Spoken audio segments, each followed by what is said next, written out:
Hi everyone, my name is Faiz, and today I'll be talking about um, my section in the project, which is temperature effect on heat capacity and excitation state of ruthenium chloride at J equals 0.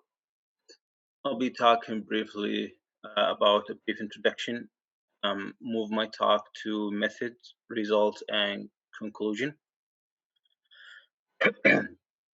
So ruthenium chloride is a layered van der Waals material with optomagnetic effects potentials.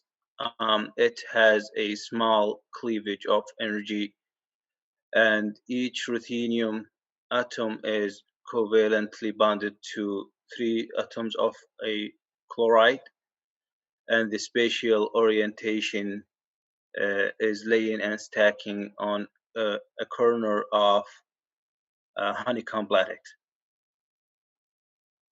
In this study, we assume that the effect of temperature on heat capacity and excitation states of ruthenium chloride at J equals 0 would be systematic. So the method, all the mathematical equation we performed were on MATLAB, in which we used a code to scan a temperature effect at J equals 0 utilizing a Monte Carlo simulation fashion, which is a computational algorithm used when a complex and exhaustive mathematical model under your screen many variation in random sampling process.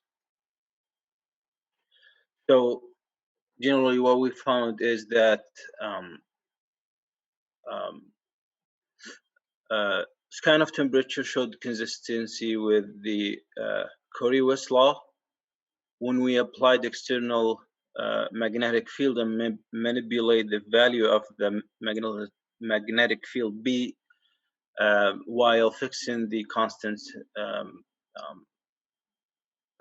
J coupling to ensure all electrons are paired, we found that, for example, at P equals 1 to the power of -3, the temperature of two spin-spin coupling ratio start to flatten around 2 arbitrary unit, and the peak is wider and highly intense.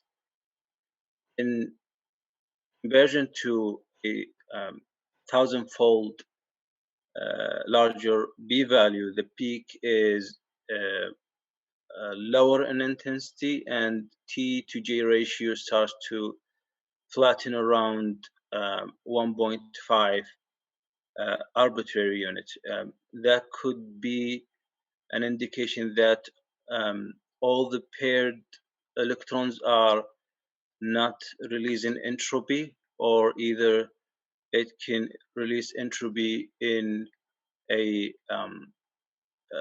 like a double state or double um, uh, releasing of the entropy.